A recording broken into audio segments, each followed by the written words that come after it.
रात्रीची स्वप्न पडतात ती मुळात का पडतात असा मला प्रश्न विचारायचा आहे. आणि दुसरं म्हणजे या स्वप्नांचे जे पडतात त्याला काही अर्थ असतो का? अजून तरी याचं सगळ्यांना सायंटिफिक वैज्ञानिक उत्तर नाही सापडलेलं. स्वप्न न पडणारी माणसं फार क्वचित असतात. आपलं सबकॉन्शियस माइंड जे आपल्याला हवं असतं जे मिळत नाही त्याचेच ते आशा, आकांक्षा, इच्छा आणि तुमची जी भीती असते तीच आपल्याला त्यातून दिसते. आणि बऱ्याच वेळेस आपला मेंदू त्याच्या थ्रू पण बरेच कामं करत असतो, काही माहिती लक्षात ठेवत असतो.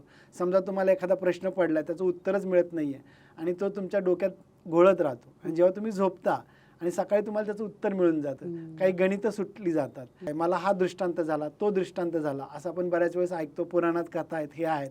पण त्याचं सायंटिफिक जर रिझन पाहायचं असेल तर ते वस्तुनिष्ठ नाही आहे, ते व्यक्तिनिष्ठ आहे. मग त्या व्यक्तीच्या डोक्यातच तेच विचार चालले होते का, त्याचंच प्रतिबिंब आपल्याला दिसलं का आणि त्यातून ते खरं झालं का, असं हे त्याचं गोल चक्र आहे.